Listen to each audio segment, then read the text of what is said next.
pada Bapak Pendeta Nancy Simanjuntak. Dipersilakan. Baik, terima kasih Pak Yohanes. Ya, salam semuanya. Belum. Ya, tes ya. Terdengar jelas ya suara saya? Dengar. Ya, dengar ya. Baik, terima kasih Bapak Ibu Saudara semuanya. Tema kita hari ini, minggu ini adalah keturunan ular beludak. Jadi ini suatu tema yang memang mungkin kita sering baca, sering dengar ya. Namun kita mau tahu sih secara simpel lah, secara sederhana, apa itu yang dimaksud dengan ular beludak dan siapa sih keturunan ular beludak itu sesuai dengan konteks di Alkitab. Dan kita melihat juga ya, apakah kelanjutan dari ular beludak ini keturunannya masih ada sampai sekarang, atau kita bisa berkaca ketika kita mengetahui kenapa disebut seseorang itu keturunan ular beludak. Baik, Bapak Ibu sekalian, kita langsung lanjut. Kita lihat slide pertama itu, kita mau melihat ayat. Ada gambar ular lagi, mulutnya terbuka itu ya. Jadi saudara, kita sama-sama baca ya. Saya kekecilan di sini bacanya. Boleh? Pak Sipayung. Kenapa tuh? Untuk membacakan slide pertama ini. Oh ya, Matius 3 ayat 7 begitu? Ya, betul Pak. Tetapi waktu ia melihat banyak orang Farisi dan orang Saduki datang untuk dibaptis, berkatalah ia kepada mereka, "Hai kamu keturunan ular beludak, siapakah yang mengatakan kepada kamu bahwa kamu dapat melarikan diri dari murka yang akan datang?" Demikian. Baik, demikian ya. Saudara, kita langsung to the point semua ya. Kita melihat ayatnya. Dari kata-kata ayatnya tersebut. Jadi orang Farisi dan orang Saduki sepertinya baik ya menyerahkan diri untuk dibaptis ya. Oke. Menyerahkan diri untuk dibaptis.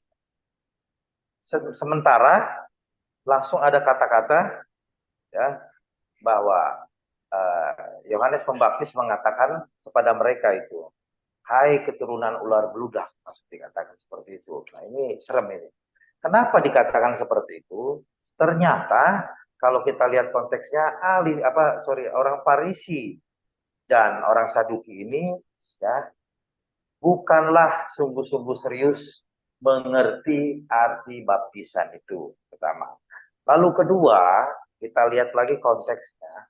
Ternyata mereka itu hanya punya motivasi untuk selamat dari penghukuman.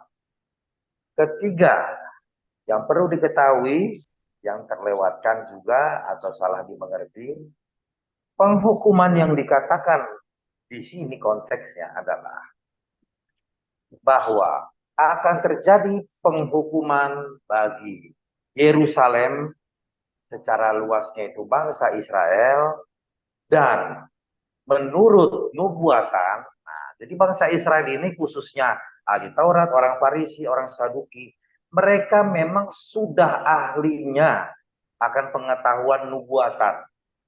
Nubuatan akan hancurnya Yerusalem, dibantainya Yerusalem, Israel oleh bangsa Roma yang menjajah mereka, dan spesifik dan yang paling mengerikan ayat atau kitabnya adalah di dalam kitab Yoel tersebut. Makanya dikatakan bahwa siapakah yang mengatakan kepada kamu bahwa kamu dapat melarikan diri, slide yang pertama ya, melarikan diri dari, kita masih slide pertama, dari penghukuman yang akan datang. Penghukuman yang akan datang itu adalah penghukuman penganiayaan besar, penghancuran bait suci, penghancuran Yerusalem, pembunuhan massal. Dan menurut sejarah gereja, bahwa orang Farisi dan orang Saduki tidak tersisa satupun. Sekalipun orang Farisi dan orang Saduki itu merupakan kaum penjilat kepada bangsa Roma. Apalagi orang Saduki yang hanya berfokus itu kepada ekonomi. Ya. Nah, dalam perikop ayat ini jelas saudara bahwa kita harus mengetahui yang dikatakan oleh Yohanes Pembaptis bahwa mereka itu keturunan ular budak oleh karena mereka tidak layak dibaptis, oleh karena mereka punya pola pikir, pandangan, atau mindset yang bertentangan dengan arti baptisan sesungguhnya. Dan motivasi mereka adalah mau selamat dari penghukuman. Sebab ada firman Tuhan yang kita sering dengar, dan ini mungkin kontroversial, bahwa dikatakan, barang siapa yang percaya dan dibaptis akan diselamatkan. Kata diselamatkan ini pun ketika kita coba mau melihat perikopnya, ternyata itu perikop yang menyatakan, yang bercerita seputar atau tentang nubuat yang akan digenapi, yaitu penghancuran bait suci, penghancuran kota Yerusalem, pembunuhan massal orang-orang Israel pada waktu tahun 70 nanti. Pada waktu nubuat sudah diberitakan 100 tahun sebelumnya, bahkan 1000 tahun sebelumnya, bahkan 3000 tahun sebelumnya, itu semua sudah dinubuatkan melalui nabi-nabi di dalam perjanjian lama. Jadi saudara, memang kejadian tahun 70 ini yang sayangnya adalah banyak tidak dimengerti, diabaikan, atau dianggap remeh. Padahal peristiwa penghancuran bait suci itu justru merupakan suatu tonggak yang sangat-sangat besar bagi bangsa Israel, bagi penggenapan visi Tuhan sesungguhnya. Bahkan dalam kehidupan rasul-rasul, kehidupan orang-orang percaya pada waktu itu masih hidup di dalam masa peralihan, sehingga mereka pun masih melakukan hal-hal upacara, hal-hal keagamaan yang berlaku di dalam hukum perjanjian lama. Di mana dalam hukum perjanjian lama itu ada yang dinamakan diberlakukannya bait suci, yang sebelumnya, masa sebelumnya adalah tabernakel. Ada tabernakel Musa, ada tabernakel Daud, lalu bait suci yang modern. Dan semuanya itu, saudaraku, belum hancurnya bait suci yang menyebabkan harus terjadinya dulu masa transisi. Artinya masa transisi itu merupakan persiapan paradigma, proses perubahan paradigma yang belum memiliki kepenuhan ilahi. Makanya itu perlu dipahami, kenapa sih kok rasul-rasul masih terkesannya masih melakukan hukum-hukum dalam perjanjian lama. Contohnya masih berpuasa, bahkan ketika mau menggantikan mau mengutus pelayanan sosial, ya, pelayanan diakonia, mereka berpuasa, lalu mau mengutus setiap murid-murid itu berpuasa dulu, sehingga ini yang menyebabkan, ya, terjadinya perselisihan atau perbedaan pendapat, perbedaan doktrin. Padahal oleh karena tidak dimengertinya atau diabaikannya konsep pengetahuan hermeneutika, yaitu latar belakang setiap kalimat-kalimat atau perikop di ayat-ayat, di mana ayat-ayat tersebut sedang memberitakan akhir zaman. Dan akhir zamannya itu pun di dalam pengertiannya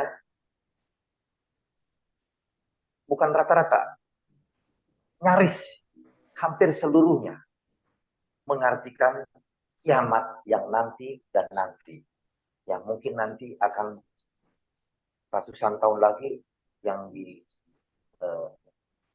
dengan peristiwa gempa bumi dan perang di mana-mana. Konsep hermeneutika inilah yang tidak dipakai, sehingga dalam mengartikan akhir zaman itu sangat-sangat jauh dari makna sesungguhnya.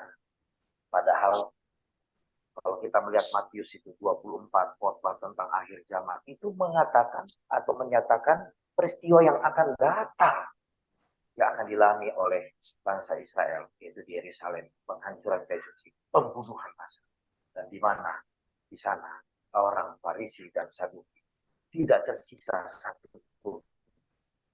Mereka habis dibunuh, lalu dilemparkan ke dalam api siksaan Gehenna, yang dimana dimaknai oleh hampir seluruh kekristenan itu dimaknai siksaan neraka yang nanti setelah kehidupan.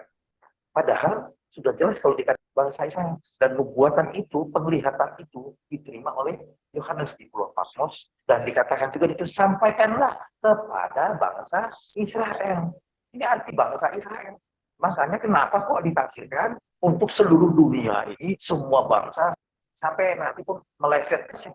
Jadi sampai kepada melesetnya pengertian kepada siksaan itu. Sampai hal yang spesifik pun dikatakan seperti ular yang meliuk-liuk. Kalau dilihat dari kita harus mengerti yang namanya penafsiran itu, mengerti sampai arti kata itu, sampai budaya dari kata itu, ya, sampai makna-makna dari kata tersebut. Misalkan api itu meliuk, sampai meliuk-liuk. Dan kalau dilihat dari pengertian api meliuk-liuk, di bidang perapian, katanya itu apinya yang sangat panas sekali. Namun, itu ya, ini contoh spesifik aja ya. Namun itu ditafsirkan, dimengerti, itu sebagai apa? Ular. Meliuk-liuk seperti ular. Padahal dikatakan seperti ular, malah ditafsirkannya juga dengan neraka. Dimakan ular-ular yang meliuk-liuk. Itu di kitab Wahyu. Ada puluhan lagi yang sangat-sangat jauh dari makna sebenarnya. Nah, jadi kembali lagi bahwa orang Farisi dan Saduki ini pembohong, berbohong, dan membohongi hati nurani mereka sendiri. Sehingga mereka pura-pura mau dibaptis, pura-pura percaya, padahal jauh dari kepercayaan yang benar. Namun dia percaya ya kepada penghukuman itu. Dan dia percaya pengertian bahwa barang siapa yang percaya dan dibaptis akan diselamatkan. Diselamatkan dari apa? Diselamatkan dari hukuman itu yang terjadi di Lembah Gehenom tahun 70 itu. Dan biar mengerti paham bahwa mereka dikatakan orang-orang munafik, pembohong, dan akhirnya disebut keturunan ular beludak. Ular beludak kita melihat secara kalau di ilmu bahasa, ya ungkapan atau makna biasa, itu harus mengerti dulu yang disebut terminologi. Terminologi ular beludak itu dipakai oleh orang Yahudi adalah mengartikan ular berbisa yang sangat mematikan. Ketika dipagut ular itu tidak lama, tidak nyampe 1 jam, tidak nyampe 30 menit, itu menyebabkan kematian. Nah, gambaran ular beludak itu diambil oleh Yohanes Pembaptis, sebab karena Yohanes Pembaptis itu adalah orang Yahudi, di mana bahasa-bahasa Alkitab, bahasa-bahasa agama itu dipakai. Ular itu ya, sebagai simbol dari penyesat. Si penyesat yang dikenal juga iblis. Dan iblis ini pun ada hukum terminologinya mengartikan apa sih iblis itu. Dan yang belum tentu itu adalah makhluk roh atau bosnya setan gitu kan. Itu pun merupakan bahasa simbolik dari terminologi bangsa Yahudi. Nanti juga kalau di Alkitab itu Wahyu ya, iblis dan Satan dan imam-imamnya, ya kan? Itu pun bahasa terminologi semua, saudara. Sebab ya, orang Yahudi ini memang juga Tuhan juga memakai komunikasi dari adat istiadat budaya. Dan inilah yang tidak mau dipahami, yang tidak mau digali, disengaja ataupun tidak disengaja, atau malas untuk menggalinya perlahan-lahan, yang membuat kita ini, agama Kristen ini pecah belah, berbeda doktrin, berbeda dogma, ya karena nggak mau melihat konteks, karena tidak mau melihat ya aturan-aturan yang baku di dalam menafsirkannya atau ilmu hermeneutikanya. Sebenarnya ilmu hermeneutika itu jangan dianggap menakutkan atau susah atau wah itu untuk kalangan teolog. Enggak sebenarnya. Enggak. Tidak, karena saya ngobrol dengan orang awam lebih dari 20 terakhir ini dalam 3 bulan ini. Mereka ngerti, oh iya. Sebab apa? Ada lagi orang yang berpendidikan mengatakan apa? Itu mah bukan hanya di ilmu teologi, bukan hanya di ilmu agama Kristen, di ilmu agama Islam, Buddha, Hindu pun ada yang disebut ilmu penafsiran kitab. Yang pasti hukumnya adalah melihat konteks. Nah, seperti itu, saudara. Jadi sampai saya ngobrol dengan yang agama seberang, yang teman baik saya, dikatakan bahwa, ya contohnya, jangan memilih pemimpin yang berbeda iman. Jangan memilih yang orang-orang yang tidak seagamamu. Padahal mereka mengatakan itu konteksnya ketika zaman jahiliyah. Nah, gitu. Contohnya simpel ya. Ya mereka punya hermeneutika dan kaidah seluruh hermeneutika di kaum agama apapun, bahkan di pelajaran bahasa Indonesia terapkan itu harus sesuai dengan konteks, yaitu kaidah-kaidah hermeneutika. Makanya ular itu pun merupakan simbol ya terminologi dari siapa? Dari pribadi yang licik. Di mana pribadi yang licik itu kalau dimasukkan terminologi secara spesifik di agama Yahudi, itulah yang dikatakan iblis pada waktu di Taman Eden.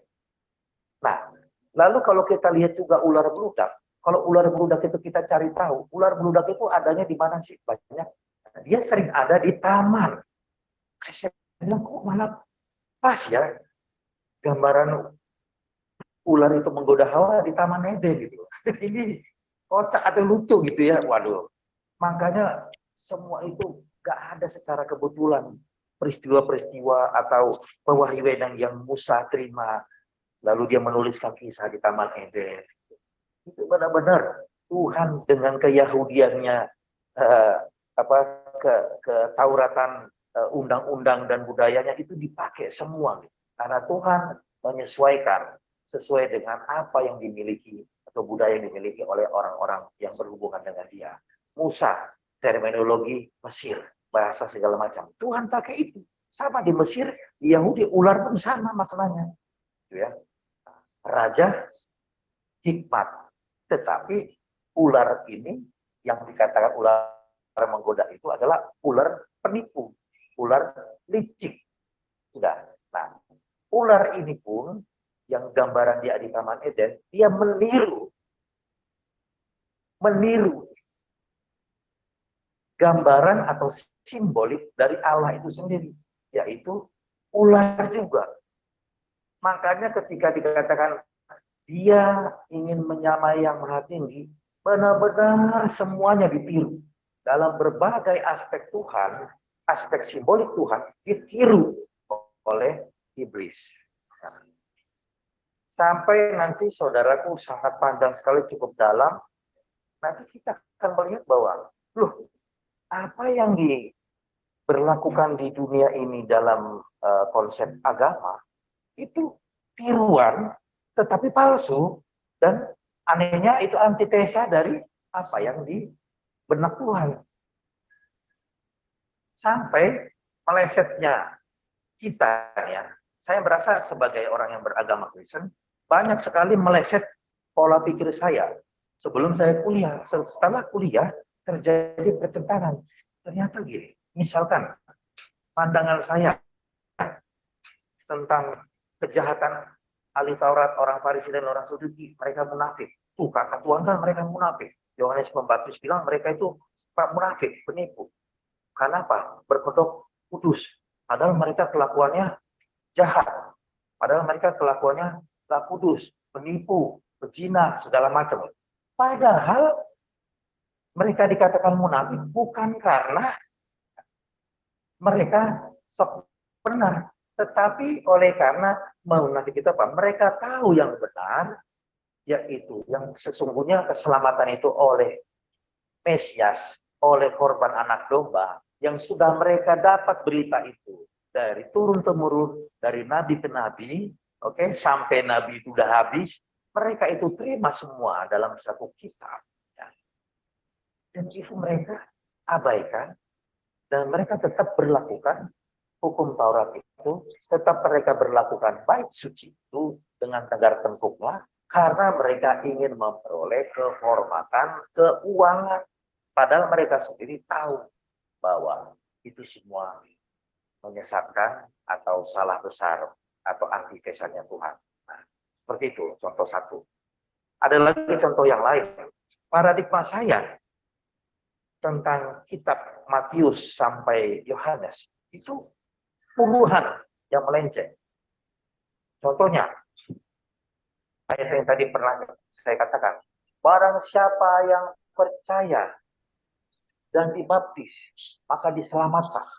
Lalu muncullah dari konteks dari teks ayat itu, kalau syarat diselamatkan adalah dibaptis. Seperti itu, saudara. Padahal dibaptis itu maknanya spesifik dan maknanya ketat dan maknanya tidak dapat diganggu juga. Malah larinya baptisannya bertentangan. Ya, baptis A, baptis B, baptis C, yang benar, ini yang salah, gitu kan. Ya. Namun setelah saya lihat di Ibrani 6, oh ternyata jangan berdebat pelbagai baptisan, contohnya gitu ya. Nah, inilah saya berikan, saya sharing mengenai cara-cara atau pelan-pelan mengerti bagaimana sih makna sebuah ayat atau tema Alkitab atau perikop ya, untuk supaya kita tidak mudah menyangkal atau menolak yang selama ini mungkin diberitakan di CCM atau saya beritakan seperti itu. Lalu lanjut lagi saudara, bahwa tadi ular bludak itu ular yang beracun segala macam. Nah, ular kedung pun ya, kalau pernah dengar ular kedung di kitab Bilangan ya, itu sama, itu satu rumpun. Jenis-jenis ular sangat beracun dan paling beracun. Oke, nah saudara guna. Ular ini pun suatu terminologi berbicara ya, suatu penipuan hukum Allah. Makanya waktu Musa bertemu dengan Firaun, Firaun memerintahkan menyiapkan ahli-ahli jampinya itu, dukun-dukunnya, melepaskan tongkat ahli-ahli nuju mereka jadi ular. Oke? Nah, itu memaknai atau punya arti itu adalah hukum-hukum manusia atau hukum-hukum si jahat. Ya? Lalu Tuhan bilang, lemparkan tongkatmu dan berubahlah jadi ular, dan ular yang dari tongkat Musa itu bicara Kristus itu sendiri, memakan, menelan ular-ular dari alis-alisnya Firaun. Artinya kebenaran Mesias itu menelan kebenaran dari kefasikan dari Firaun. Dan kalau ular Firaun itu ya kebenaran oleh karena perbuatan, lalu menyembah berhala, lalu ada hari-hari dan segala sesuatunya. Ditelan. Baik. Dan itu mengartikan bahwa maut itu, ular itu yang dapat menyebabkan maut, itu ditelan oleh Mesias. Ya. Dan itu selalu berkorelasi di perjanjian baru sampai kitab-kitab ke depan. Sampai di kitab Wahyu pun dikatakan, hai maut di mana sangat, sebab maut itu telah ditelan. Ya kan? Itu tadi pernyataan perwujudan dari simbol-simbol yang ada di perjanjian lama. Dan saudara, di kitab perjanjian baru itu banyak sekali penggenapan-penggenapan peristiwa dalam perjanjian lama. Banyak sekali. Dan salah satunya tadi yang lagi kita bahas itu pada ular beludak ini. Baik. Coba kita melihat slide selanjutnya. Saya simple slide-nya hanya sedikit karena kita biar paham bahwa ini bukan suatu hal yang ribet atau dalam macam kaum Farisi ya. Apakah kita punya pola pikir atau mindset yang ada mirip atau sama dengan kaum Farisi dan Saduki? Coba saudara, kita lihat tuh. Mereka yang di warna biru kan, mereka menyebut diri mereka Farisi, yang artinya orang-orang yang terpisah. Mereka ingin melindungi agama Yahudi dari pengaruh budaya asing dan memperbaruinya dengan memberlakukan hukum Taurat secara ketat. Nah, misalnya tentang Sabat, puasa, dan makanan yang halal dan haram. Ya, selanjutnya kebanyakan orang Farisi itu mempunyai pekerjaan tetap dan tidak keberatan bekerja sama dengan pemerintah Romawi, ya kan? Saudara, lihat. Keturunan ular beludak artinya anak dari si ular beludak itu yang memaksa, menipu juga orang-orang percaya atau orang-orang yang dipilih Tuhan, yaitu spesifiknya bangsa Israel, untuk tertipu dengan memberlakukannya berbagai macam hukum-hukum yang ada di dalam hukum Taurat. Waktu Musa memberikan 10 hukum Taurat, dan ada ahli-ahlinya di situ, ya, membuat butir-butirnya sampai 613. Perlu diketahui hukum Taurat itu ada 10, itu 10 itu adalah hukum utamanya, pasal-pasal utama. Dan setiap pasal utama, pasal 1, 2, 3, sampai 10, itu memiliki butir-butir. Dan mereka lah imam-imam itulah yang merancangnya pada waktu di padang gurun. Dan berkembang terus sampai 613, lengkap. Hukum Taurat nomor 1 itu ada butir-butirnya. Seperti Pancasila ada 5 sila tapi butir-butirnya banyak. Nah, dan salah satu butir-butirnya itu adalah tentang Sabat. Kalau dikatakan, ingatlah, kuduskanlah hari Sabat. Sebab 6 hari lamanya gini-gini Tuhan melakukan ini. Butir-butirnya tidak boleh bekerja, tidak boleh begini, tidak boleh begitu, tidak boleh begini, sampai Tuhan tentang. Kalau ada dombamu atau kambingmu kesangkut, lu tolongin nggak? Diam kan? Orang Farisi seperti itu. Lalu puasa, nah, ini sensitif saudara. Makanan yang halal dan haram, nah, ini ada di aliran Kristen juga, ya. Saudara pasti tahu ya, tidak boleh minum ini, tidak boleh makan ini, dalam macam puasa. Nah, ini yang paling sensitif. Puasa untuk tujuan rohani, artinya itu puasa untuk supaya mendekatkan diri orang Farisi. Puasa untuk membuat dirinya layak dengan menanggalkan keinginan daging, sehingga lebih layak dan terproses terus makin layak dan makin layak di hadapan Tuhan. Itu paradigma mindset orang Farisi. Dengan berpuasa, kita mensucikan diri kita. Kita membuat doa-doa kita dijawab oleh Tuhan. Itu Farisi, paradigma orang Farisi. Jadi, kalau kita berpikir masih ada yang sama seperti itu, saya berharap kita sama-sama memahami dan hati terbuka untuk ayo berangkat meninggalkan paham-paham orang Farisi tersebut. Dan sebenarnya banyak lagi paham orang Farisi dan masih dilakukan di kalangan, sedihnya, di kalangan agama Kristen. Baik, selanjutnya kita lihat slide yang Saduki.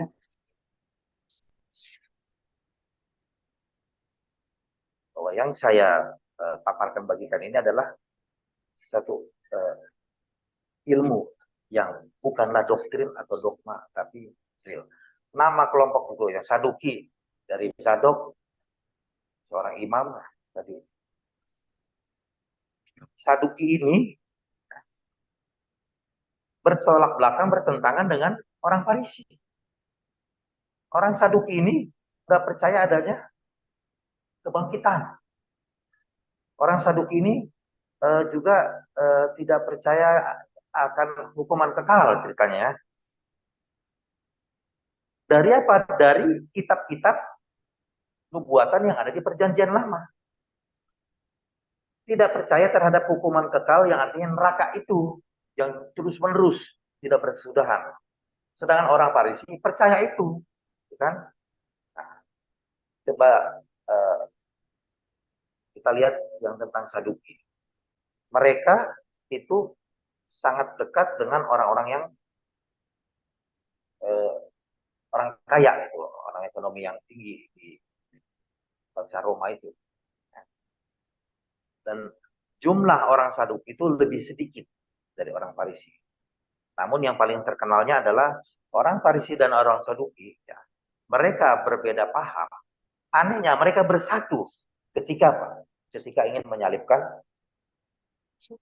Yesus. Orang Farisi percaya akan akhir zaman. Dia percaya. Oke. Dan orang Farisi itu percaya akan penghukuman kekal. Dia percaya itu. Tetapi menurut kekristenan yang sesungguhnya, bahwa paham akhir zaman yang mereka pegang itu beda. Akhir zaman yang mereka pegang itu hancurnya seluruhnya. Dan mereka nggak mau terima pengertian kehancuran Yerusalem, kehancuran Israel pada waktu itu. Datang lagi orang Saduki tidak percaya akan akhir zaman, akan kiamat.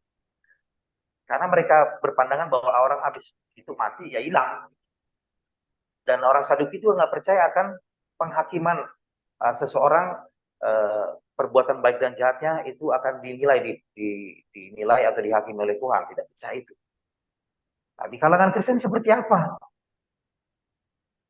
Di kalangan Kristen itu, ya, di Alkitab, khususnya kita perlu dari Matius sampai Wahyu, itu berbicara selalu apa? Mengarah kepada penghakiman bangsa Israel, penghakiman orang-orang Yahudi terutama, penghancuran bait suci. Itu ketika berbicara akhir zaman, penghakiman, penghukuman. Barang siapa yang percaya tidak dihukum, percaya akan apa? Percaya akan Injil Kristus itu. Tidak dihukum di mana? Tidak masuk dalam penghukuman tahun 70 itu. Baik. Segala sesuatunya itu keseliweran atau bertentangan. Ribut semuanya. Dan bersatu ketika ingin menyalibkan Yesus. Kenapa? Karena Yesus dianggap sebagai tokoh yang sangat berbahaya karena sudah punya pengaruh luar biasa. Ada 5.000 laki-laki, belum lagi perempuan dan anak-anak. Ini kalau 10 tahun lagi ini anak-anak ini bisa jadi gede juga. Nah, ya kan? Wah, ini jumlahnya bisa mengalahkan jumlah orang Roma. Maka mereka menghasut orang Roma. Datang juga orang bangsa Roma itu juga ke Kaisaran Roma memang sudah takut juga, was-was dengan pertumbuhan orang percaya ini. Itu ceritanya ada di buku sejarah ini, sehingga mereka bersatulah untuk menghancurkan Injil. Karena Injil ini dianggap penyesatan oleh karena apa? Oleh karena dampaknya menghasilkan pengikut yang banyak juga. Oke. Nah, sebenarnya orang Roma sendiri tidak terlalu peduli akan kepercayaan Injil Kristus itu. Tidak terlalu peduli. Namun mereka pedulinya ketika jumlahnya semakin banyak. Ini ekonomi bisa dikuasai mereka ini. Kan? Apalagi mereka mendengar, loh, kok 5 roti dan 2 ikan bisa cukup untuk 5.000 orang, ya, dan sisa 12 bakul. Wah, ini gawat ini. Ini bisa menimbulkan suatu ekonomi baru yang dilakukan oleh si Yesus itu, yang dari Nazaret. Bahkan mereka mengecap mereka orang-orang percaya itu adalah Nazaretizen, ya kan, atau Nasrani. Nasrani itu adalah orang-orang pengikut Yesus dari Nazaret itu. Nah, seperti itu kurang lebihnya, saudara. Lalu kita coba lihat slide selanjutnya biar kita lihat sudah penutup. Sekarang, apakah mindset kita di dalam kekristenan kita masih ada yang sama dengan ahli Taurat dan orang Farisi? Mari kita coba introspeksi diri. Jikalau ada, dengan legowo dan dengan rendah hati kepada Tuhan, ya, kita harus membuang. Sebab itu mengakibatkan kita tidak bisa connect dengan Roh Tuhan. Tidak connectnya dengan Roh Tuhan, itu menyebabkan kebenaran-kebenaran yang disampaikan kepada kita akan menolak. Karena sudah ada blocking di otak kita. Sudah ada tembok. Itu tembok paradigma ahli Taurat, orang Farisi, dan orang Saduki. Nah, disinilah yang membuat kita itu tidak bisa menerima kebenaran demi kebenaran, apalagi banyak sekali kebenaran yang akan dibagikan nanti di Center ini, di Zoom ini, hal-hal yang membuat, waduh, kaget atau shock gitu, atau yang sangat tidak mungkin terpikirkan.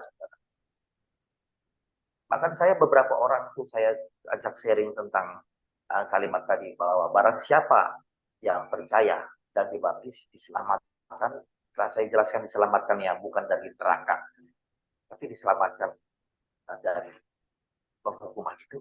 Mereka kaget, shock, menolak. Tetapi ketika pelan-pelan mendengarkan hanya 5 menit aja, langsung, oh iya yang terima. Waduh, bagaimana ceritanya ya untuk memperbaiki pandangan ini. Jadi kita akan mengalami sukacita, saudara, akan mengalami hal yang happy, bahwa kebenaran yang hakiki itu yang sebenarnya kita miliki, sehingga kita itu di pikiran kita bukan lagi penghakiman, bukan lagi ketakutan, bukan lagi yang paling utama sebenarnya, ya, sebenarnya batin kita itu tahu bahwa ada suatu kegelisahan, sesuatu yang tidak benar, dan itu sedang bertempur dengan mindset yang salah. Karena batin kita itu sebenarnya tidak mudah dipikir kotor. Batin itu terus melawan sesuatu yang ada di jiwa, di mindset kita. Hati kita yang terdalam sebenarnya itu berbicara hati nurani atau jiwa yang paling dalam itu, di mana itu bisa dikatakan otak kita yang terdalam itu tidak bisa sebenarnya menerima hal-hal yang tidak benar bagi Tuhan dari semua apa yang kita dengar. Baik, kalau ada slide selanjutnya tidak ada lagi ya. Baik, saya cukup begitu saja karena kita mau nanti ada yang nyangkut di hati, boleh tanya jawab gitu untuk supaya banyak gitu. Silakan. Saya kembalikan lagi ke MC-nya. Oke, terima kasih untuk Bapak Pendeta Nensa Simanjuntak untuk sharing firman Tuhan yang dibawakan pada siang hari ini.